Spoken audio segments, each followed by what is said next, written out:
I pledge allegiance to the flag of the United States of America and to the republic for which it stands, one nation, under God, indivisible, with liberty and justice for all.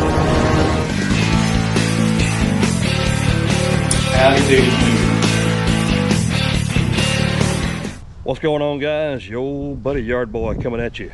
It's a Sunday afternoon. Just got out of church, ate a little lunch, got some rain on the way, and fixing to get out here and knock out a few leaves.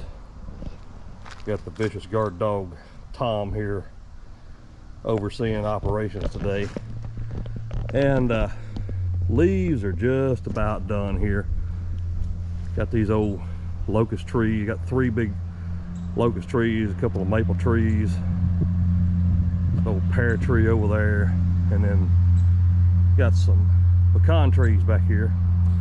Like I said, most of them have dropped, but for the most part it's done. And what I'm going to be doing today, since I don't, for those of you that don't know, I don't keep my equipment here at home. I've got a shop off-site, but I do have an old BR600. Funny story about this one. I keep it here at the house just for this because we have so many leaves. Now, it's not my BR800 by any stretch of the imagination. And if you have not run one of these BR800 stills, you just don't know power. But this is an old BR600 that I've had for several years. And the funny story about this blower is about 3 years ago, I was working on a customer's property. It was in the backyard. I was actually trimming. Very small yard, so I wasn't back there long. And came back, grabbed the blower, blow everything off, and the blower was gone. And so I called the police because it's obvious what has happened. Somebody has lifted it off my truck. Called the police, and I thought, well, nothing will ever come of it. And I'll show you this here. You see these holes. I had a bracket that allows me to mount it on my Jungle Gyms rack on my trailer.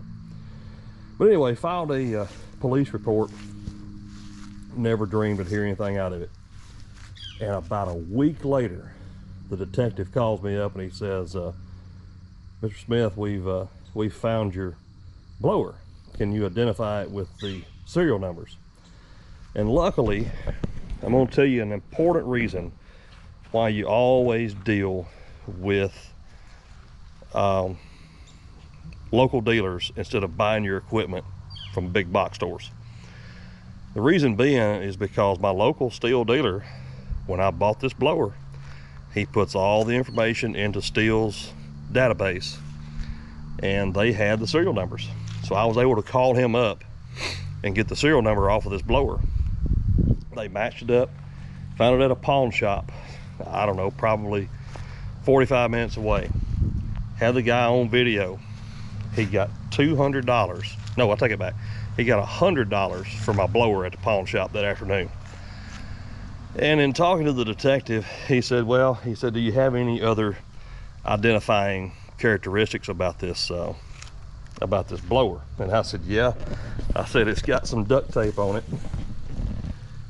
where the tube, the little notches had come loose. And I said, on top of the throttle, there's a GoPro mount. And he said, why is there a GoPro mount on your blower? I said, because I got a YouTube channel.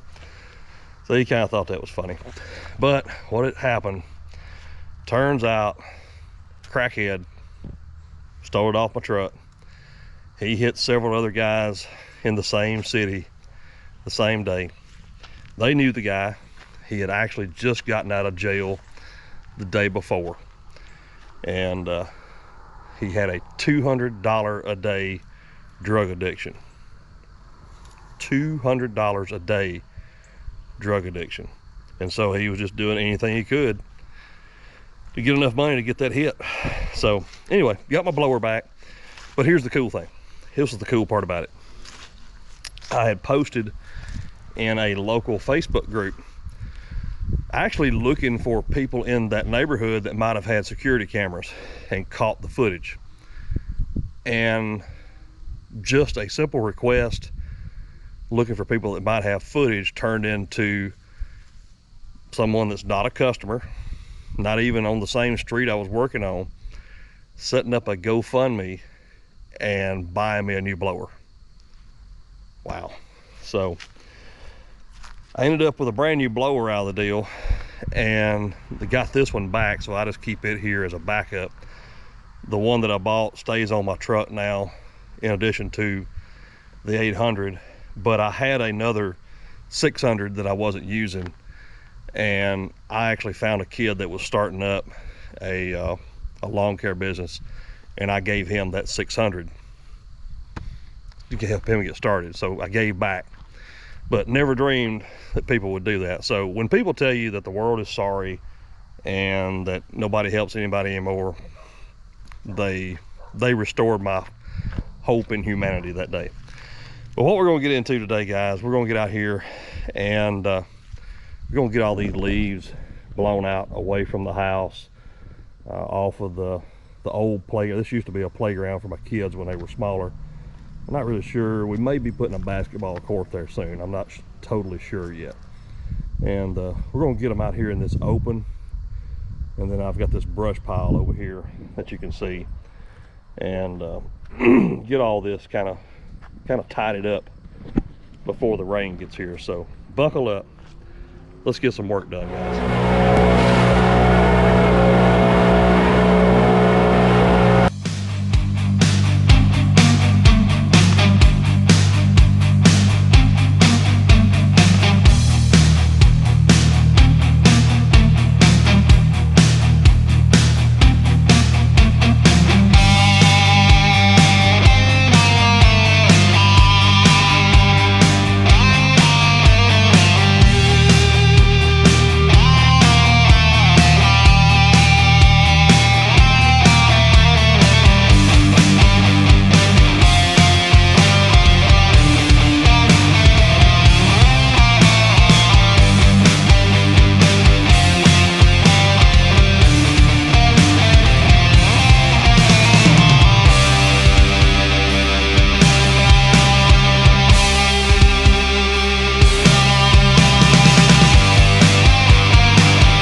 things about this new GoPro, guys, and this magnetic clip. You can't see it because it's mounted to it, but it's got all kind of swivel action on it that I didn't realize it had, so that's cool. All right, so I didn't really do anything up here on this hill, these pecan leaves, and here's why. They're real light, and there's still quite a bit to fall up there anyway, and I'll have the mower home in the next several days, and I'll run over them and grind them up. And same thing with the front yard. I've just got a maple tree out front that's got a few stragglers left on it, just a couple of beds that need to be blown out there. But the main concern here is always the backyard, because they just get blown up against the house. You can see the dog, he's where he stays, up on those picnic tables. Anyway, the main thing is keeping everything blowed out away from the house so that it doesn't get tracked into the house, if you know what I mean.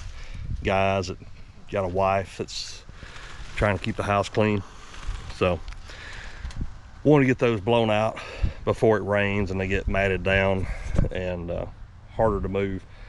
Believe it or not, that old BR600, I don't think I've had it started in about a year. And to attest to steel, it had gas sitting in the tank, had about a half a tank of gas in it. The gas that I poured in it, I don't even remember when I mixed it up, because like I said, I just keep some stuff here around the house, and I know I shouldn't, but it is what it is. But about 3 cranks, full choke, couple of pumps on the primer bulb, and I rarely prime my steel stuff.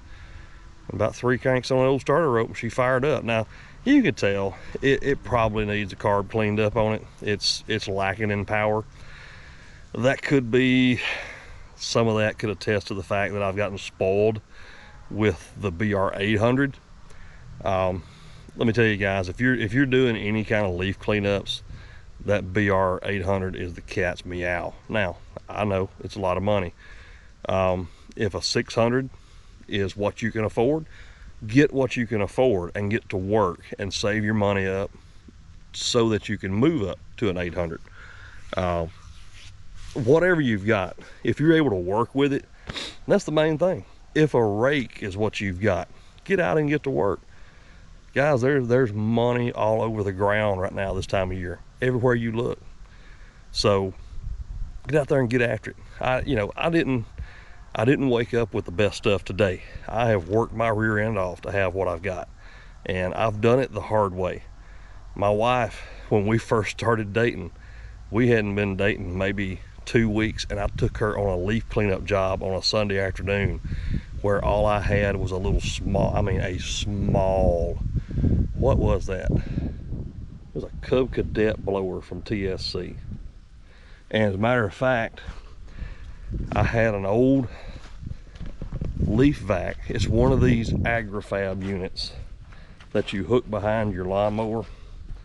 I still got it in my shed right here. Now, don't judge me because my shed is a mess. But look right there. That old leaf vac. It's just like a 5 horsepower Briggs & Stratton engine mounted on a little garden cart. And you can see right there, if this thing will let me zoom, no it won't. That little piece of tubing on the side is where I stuck my leaf rake at. And then that tubing that runs down the middle, I had a landscape rake. So when the thing got full, I could go around, pull the back off of it, and pull all the stuff out. The property where we were working that day, I could just dump stuff in the woods.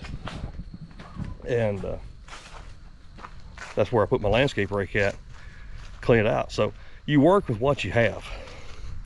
And if that is a leaf rake and a tarpaulin dragging leaves, then by golly, get a leaf rake and a tarpaulin and get to dragging some leaves. But if you can afford to purchase a high-powered backpack blower, by all means go get it. I'm partial to steel. Some guys like Red Max, some guys like Echo. I'm gonna tell you the best equipment you can buy, whether it's handheld equipment like trimmers and blowers, or if it's mowers. It's not a particular brand. It's where you have a dealer where you can get support from, that you're not having to drive 3 hours to.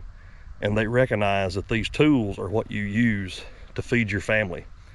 And they realize that you need that stuff to work, and you need parts, and you need service, and you need quick turnaround. That's the brand that you buy, okay? So it's supposed to rain sometime this afternoon. I can't promise you that this thing may not spontaneously combust. Never know. Just have to wait around and see.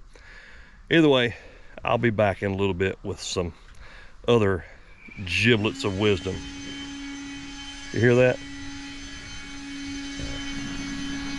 That would be my wife with her cordless leaf blower, because what I do is never good enough. Oh no. She has to come behind me and make sure it is spotless and to her satisfaction. Ooh, I got the look. I got the look. I know that look. I've seen that look for 20 years. Hang tight, I'll be back in a little while. So I'm gonna tell you guys, I got pulled over for speeding the other day.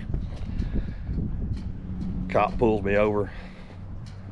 He says, hey, I got you doing 42 and a 30. Let me see your license. I ain't got no driver's license. He kind of looked a little surprised. Okay, let me see your registration on your truck. Ain't got that either. Stolen truck. Okay, he says, hey, what's this blue tarp in the back of your truck? I said, it's a dead body. I'm headed out to dump it. He says, you just sit right here and don't move. A few minutes is the police chief shows up. Walks up to the truck and he says, my officer tells me you got a dead body in the back of this truck and this tarp. I said, no. I said, let's go back here and look. Open the tarp up, and all it is some leaves that I'm taking away from a customer's house. He says, my officer says you don't have a registration for this vehicle, that it's stolen. I said, that's nonsense. Went to the glove box, got the registration out and showed it to him. Got my name, my address, everything matched up. He said, well, he also told me you don't have a driver's license. I reached in my pocket and got my wallet out, showed him my license. Police chief says, I don't understand.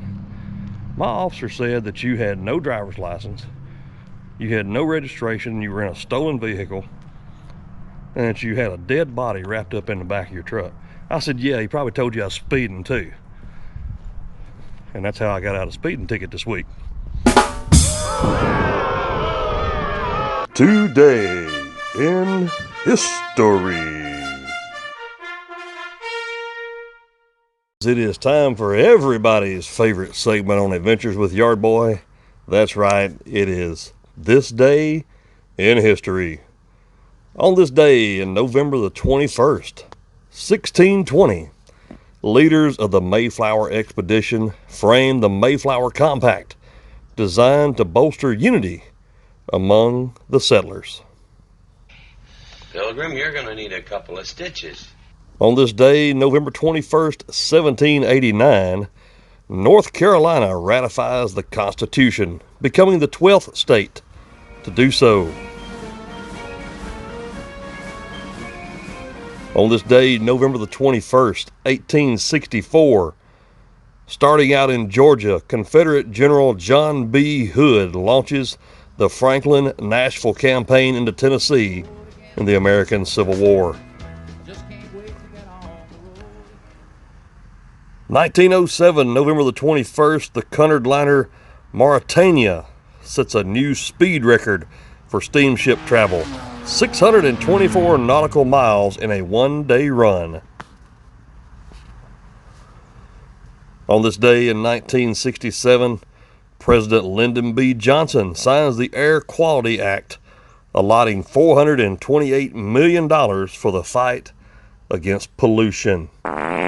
You know, there's no place where air pollution is more prevalent than all the crap coming out of Washington, D.C.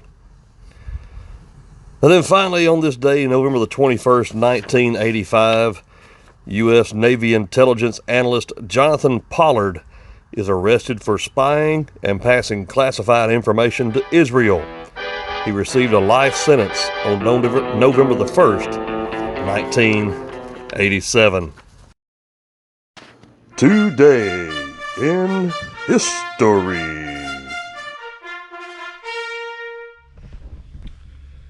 I'll tell you what, guys, that's going to wrap it up for the day. Appreciate you stopping by and checking out the channel. While you're here, leave me a big thumbs up or a thumbs down, whatever. Just leave something. Let me know you're here. Hey, I'll tell you what, let's do. I hadn't asked a question yet, have I? What I want to ask you today is this is Sunday, and I have long regarded for several years now. I used to work every opportunity I got on Sunday just to stay caught up. But the last several years I have made an effort to make Sunday a day that I try to stay as close to home as I can. And so if I do anything, I work around my yard on Sunday. Okay? But let me know your routine. What's Sunday to you? What do you do on Sundays? Drop me a comment below. Do you have a routine you go through? You have things you do on Sunday, or the things you won't do on Sunday? Let me know what you got going on. Anyway, if you have not done so, subscribe to the channel. Ring that little bell so that you get notified when there's new content on the channel. Share it out there with your mom and them. Everybody needs to see a good old adventure with Yard Boy. And before we leave, we'll give you a quick, we make quick work of that brush pile and leaves.